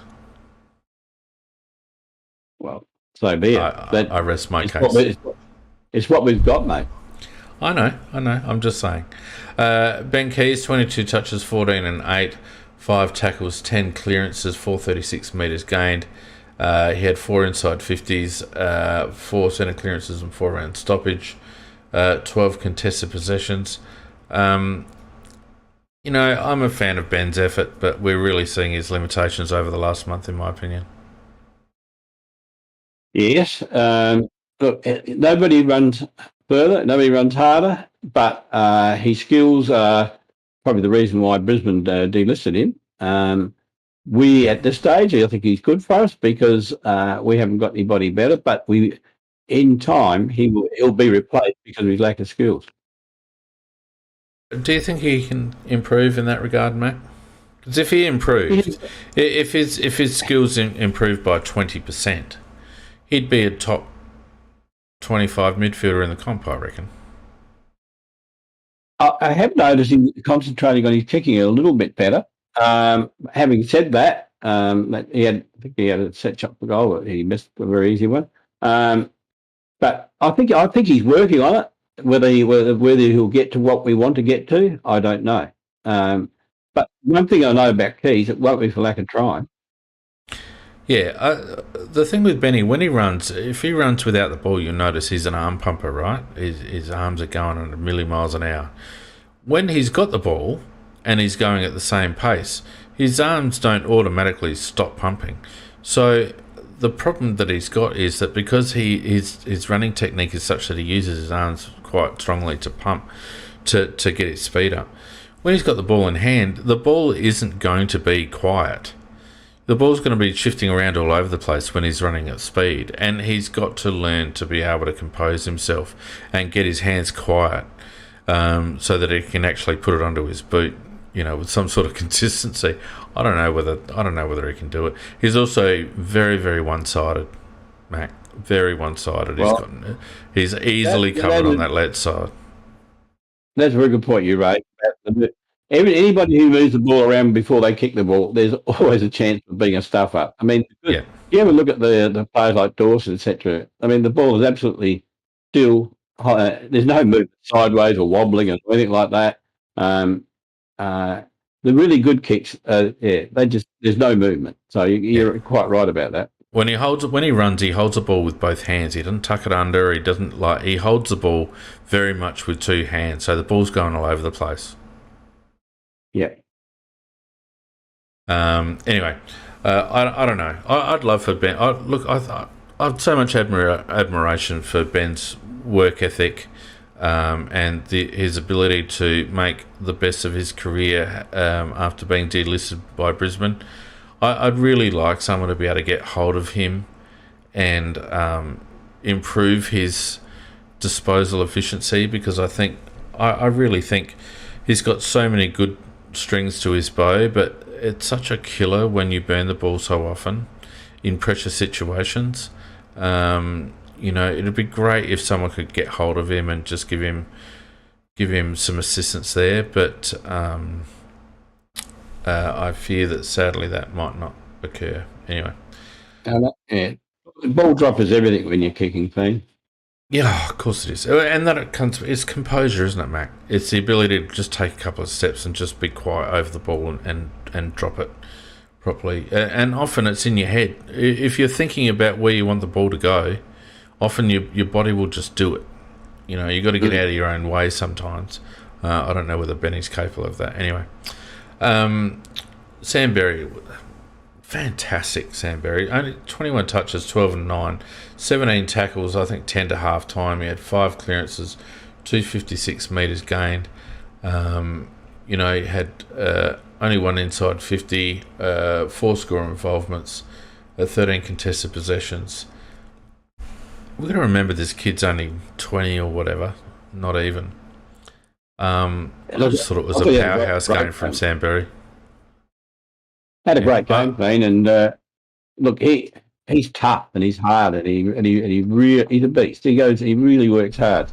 The one thing we've got to do is that they should be spending all summer with him again, just to get him to balance when he's going to kick on the run. That's one of his downfalls is the fact that he ball drop is not perfect when he kicks on the run, and sometimes the way he's got it just a little bit too close to him, which means it doesn't rise as high as it should. So it doesn't get the length that it should. So there was one classic. There was one classic, Mac, when he was running. He'd actually got the clearance and he was running into forward 50, and he tried to deliver it to Tex, and he kind of dropped it diagonally on his foot, and you just see what he needs to understand is when he's running at that pace, all you got to do is place it on your foot. Your momentum is going to get the ball to where it needs to go. You don't have to actually do much. You just have to place the ball onto your foot. And he's still trying to kick the ball at that speed. And as a consequence, there's too much, just like his ball drops from too high. He should just be placing it onto his foot, sticking it out in front, and he'll be right. So that's a little bit easier, in my opinion, to correct than Ben's issue. I think Sam's issue can be corrected, but I hope someone actually gets hold of him in the off season and actually again just gets him a bit quieter with ball in hand when he's at pace.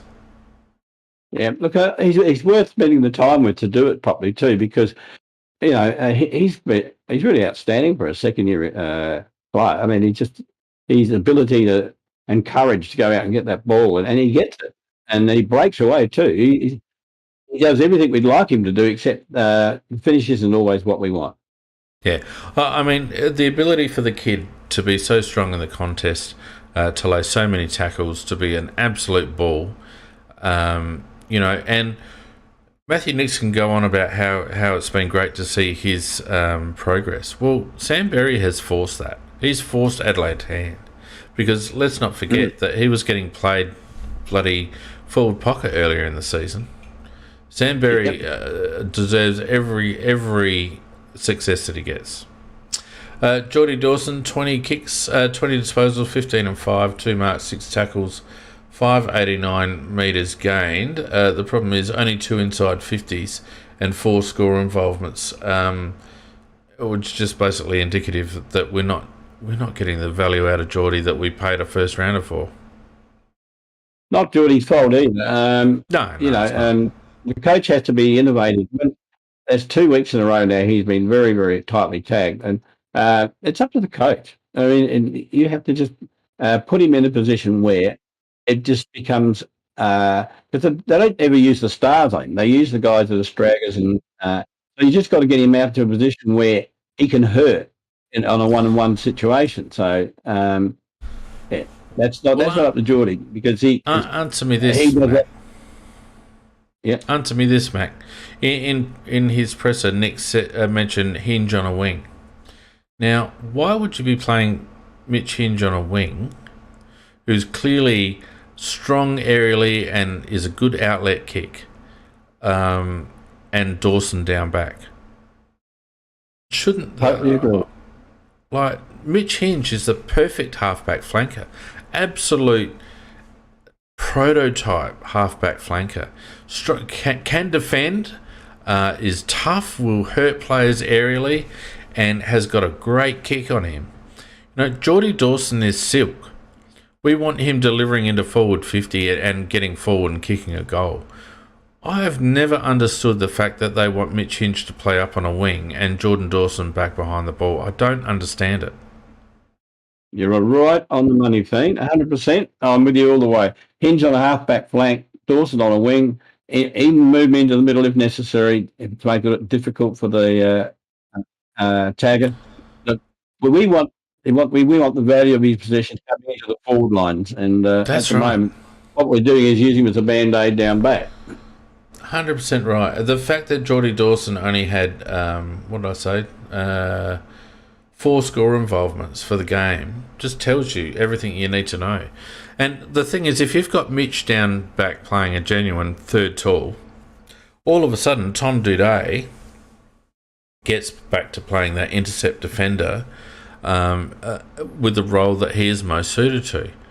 I just think the positioning is all wrong at the moment. But anyway, Chase Jones had 19 touches. I thought it was a really good game from Chase. I really enjoyed him flying the flag when Paddy Parnell was getting working over. 15 kicks, 458 metres gained for Chase, 3 inside 50s, 6 intercepts, 10 contested possessions. Also played on a wing. Didn't mind it on a wing, Matt. No, I thought he went all right. He's certainly not valued for the pick that he was taken at, but that's not his fault. But he is starting to look like he does belong at AFL level, and he's got pace, and his delivery's not too bad. So overall, I thought he did a good job. I was happy with it. Look, I'm not convinced about Chase, but I think he's certainly got. I think if we were to trade him now, we'd probably get a second rounder for him to the right bidder. And that's a loss, but he could actually be part of a package for someone.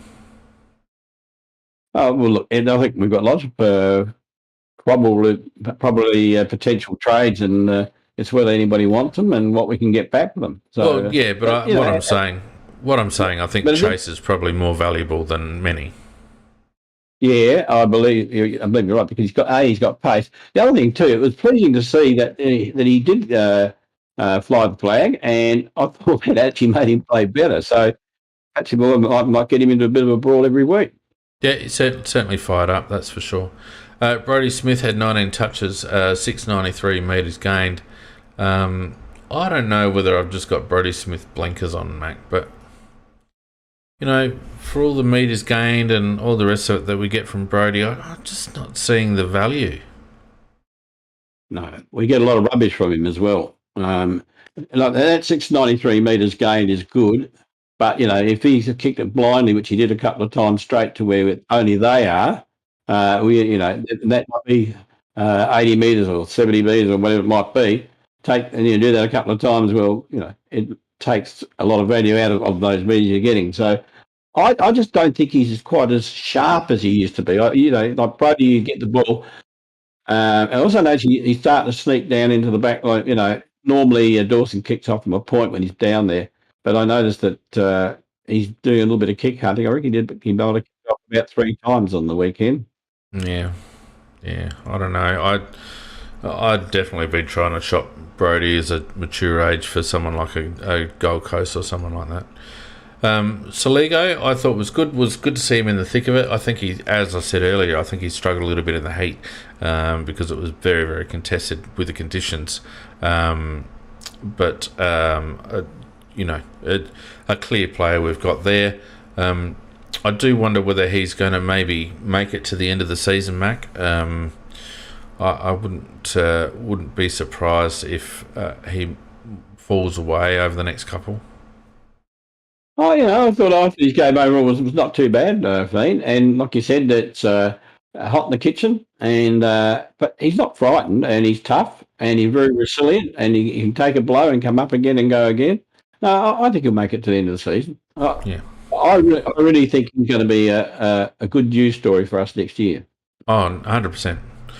Certainly out of this draft so far, I would say even above Rochelle, I think he's probably the pick of the draft so far in terms of output. Riley Thilthorpe, as you mentioned earlier, Mac, I think it was a bit of a breakout game for Riley. Had 17 disposals, 11 and 6. Took 7 marks, 4 tackles, 7 hitouts, 356 metres gained. He had 5 inside 50s, 5 score involvements, 12 contested possessions. It was a real sneak peek, if you ask me. I loved it, absolutely loved it. I thought the boy said, "This is what I can do," and it was lovely to see it because we know it's been there, and it's a matter of he's had a bit of injury and a little bit of confidence problems, etc. But no, I think he's over them now, and I think he just trotted out quite a few things that I thought were quite special, and said, here I am. I just really loved it, and he was in my best players. Starting to hit the ball in the air a little bit more. Mac starting to run at it, still runs underneath it a little bit, and I've noticed all our tools tend to run underneath the ball a little bit, and it certainly affected Nick Murray a few times where he's let the ball go out the back. But Himmelberg does it, Fogarty does it at times, Thilthorpe does it, Himmelberg does it, Murray, Butts, they all seem to run under the ball instead of protecting the drop zone. Yeah, it's a matter of timing, isn't it? Just take off a bit too early. As you say, the best thing is to protect the drop zone, so that the only thing they can do is if they try to sprawl, they're going to go over your shoulder. Yep. Hinger was really good, 16, 8 and 8. He had 3 marks, 357 metres gained. He had 7 inside 50s, which is excellent from the wing. That's what you want. 6 score involvements, 9 intercepts as well. He's always been one of my favourite players, and I'm glad that he got his shoulder right. It just one of those such an upgrade on Jake Kelly, such an upgrade. People that used to defend Jake Kelly need to look at Mitch Hinge and think, okay, that's what everyone was talking about. Yeah, Hinge at least disposes of the ball. Kelly's held onto it for so long, and by the time he ever disposed of it, the one thing I will say about Jake Kelly, he was very, very good at actually neutralising his opponent, but where he lets the side down is he just hangs onto it too long. Yeah, well, look, the simple fact is that Hinge is a much more dynamic player. Harry Schonberg, patchy again, but started to come good again in the second half. He had ended up with 16 disposals, 6 and 10. Had 6 tackles as well, 3 clearances, only 166 metres gained. Just playing with a lack of confidence that is hard to understand, Mac, isn't it? Well, it is. What is a funny game is, when you're feeling confident, you do play well, and when you're sort of a little bit doubtful, then you just don't move at the right time. You just don't make the right options and choices, and Schonberg's sort of almost in that stage at the moment. He's just not doing it 100% right. He's starting to get the ball again, which is half the battle. Now he's just got to do something with it once he's got it. I don't think he's 100% fit either, by the way. Somebody said he seems overweight. And I thought that when I was watching him. Yeah, I'd agree with that. I wonder whether Harry is struggling to play under structure. I think he's probably a very natural footballer, Harry. That was what I saw of him last year, that he got a good football brain, and sometimes those sort of blokes struggle to play to a team pattern or a team structure. He let his opponent go a few times on the weekend. It was a bit loose, and his opponent got the ball quite easily.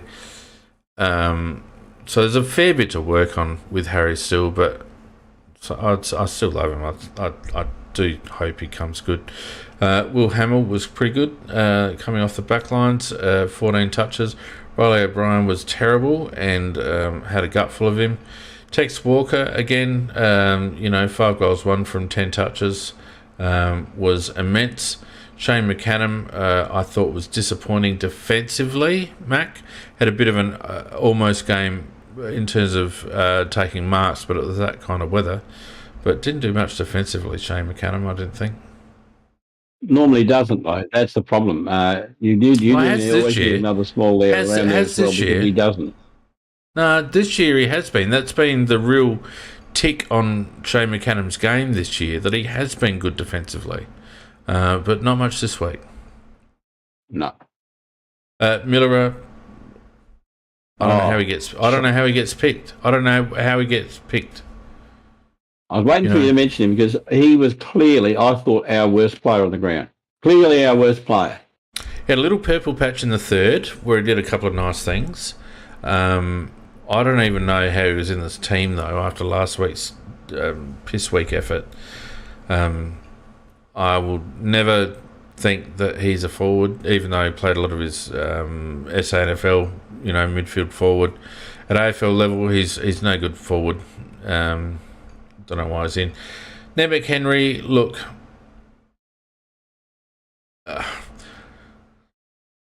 I love his aggression, and I love his exuberance, and I love his work ethic, but he's not an AFL player, Mako.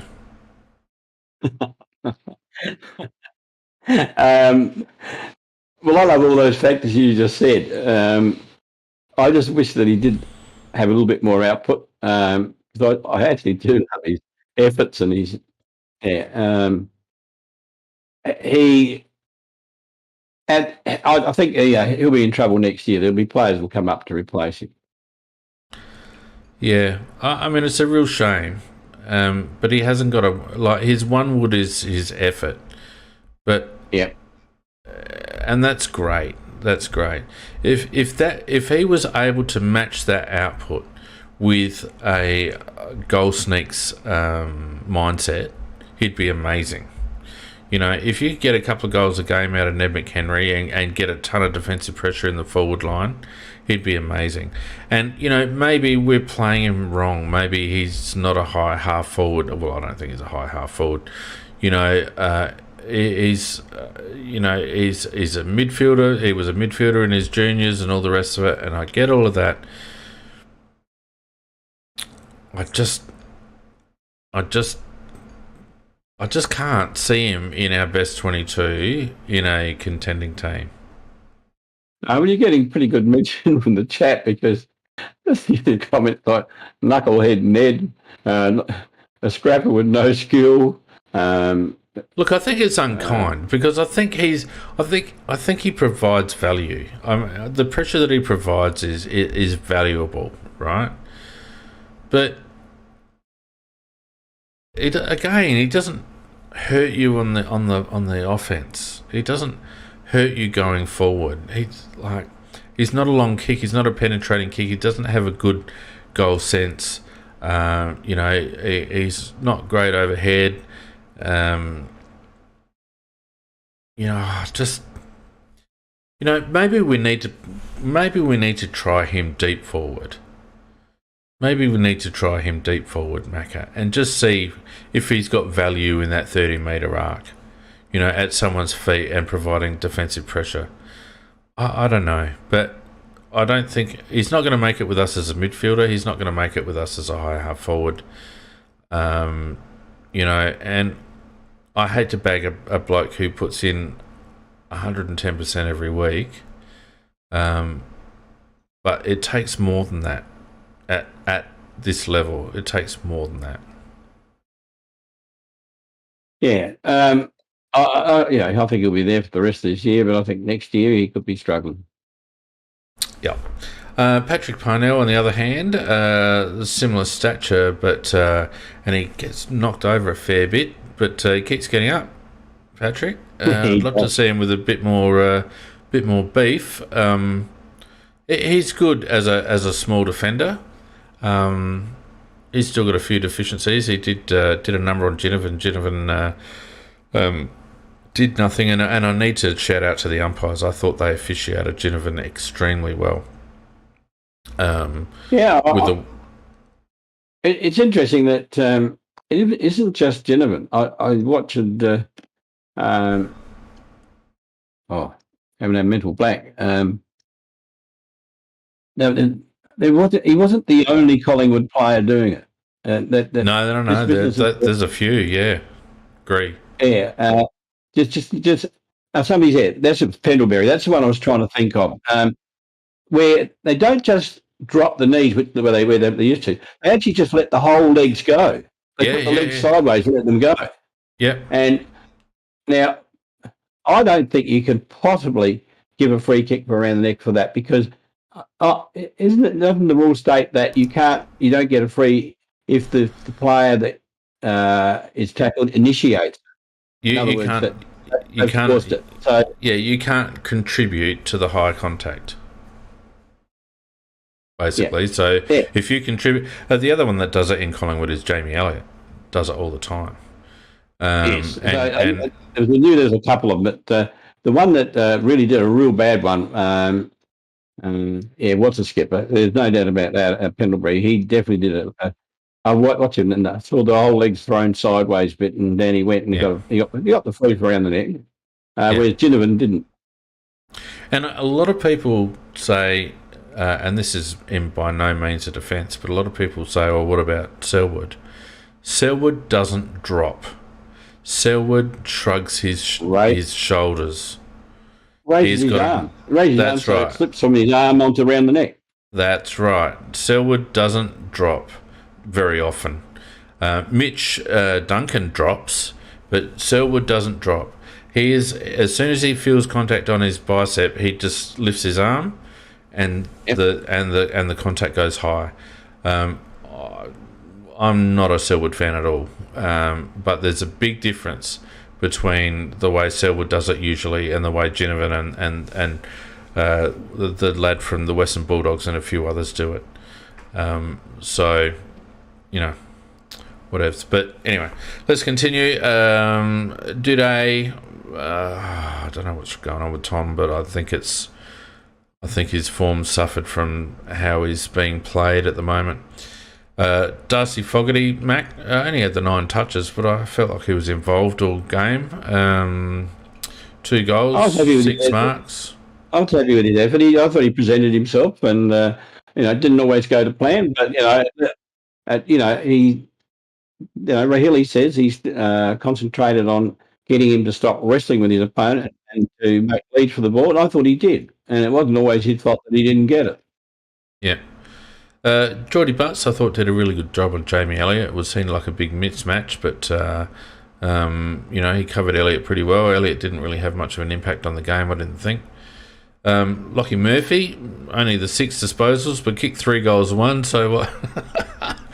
I don't know what to make of that. I'm not a fan of Lockie being in the team, but whatever. And Nick Murray was Nick Murray, basically. Jimmy Rowe obviously didn't get a run. So look, relatively even performance. It was a gutsy effort in lots of ways. All effort, no reward. Lacking structure at times. We probably got done by a team that was just probably had a little bit more on the outside, a bit more class. Well, yes, they did. They just had a couple of polished players, Dacos in particular, and then really there wasn't. They've got a couple of strugglers in their team as well, and players that don't really stand out as well. But I think really the difference was just not tagging Dacos. Yeah, probably right, mate. And a couple of forays forward. The one where Miller was on the receiving end of a chain in the middle of the ground, just forward of centre. All he had to do was kick it forward to a one-on-one, and decided, because he didn't have an easy option, he decided he'd go sideways, and we turn it over, and they kick a goal. That was a 12-point turnover. That was probably the game right there. Yeah, they're a very good point. All right, Mac, let's move on because we're already 2.25 hours, so we've got to finish this up. You're 5, 4, 3, 2, 1, mate. Yep. Well, I don't know whether you'll agree with me or not, but I actually gave the 5 to Walker. I just thought that he dominates that forward line, and he kicked 5 goals, and I think the whole forward line sort of revolves around him. I gave 4 points to Laird.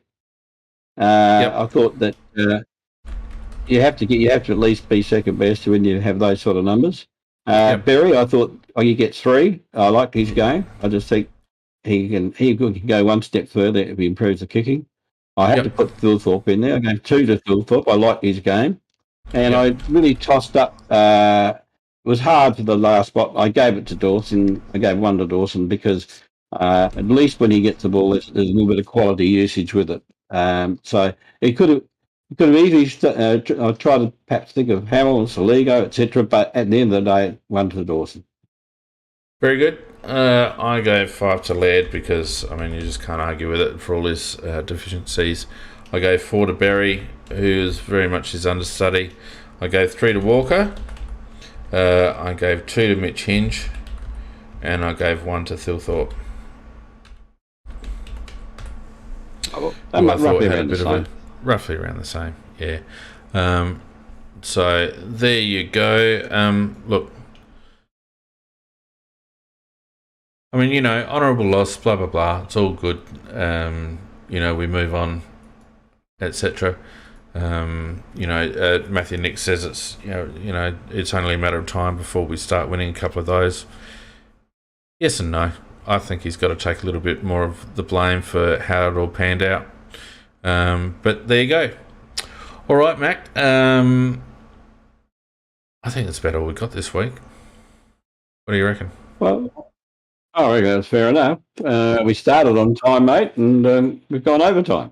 Yep, as usual. All right. Well, thanks everyone who joined us on the chat on Discord and also on YouTube. Don't forget, if you want to support the Crowcast, you can go to patreon.com/AFL Crowcast.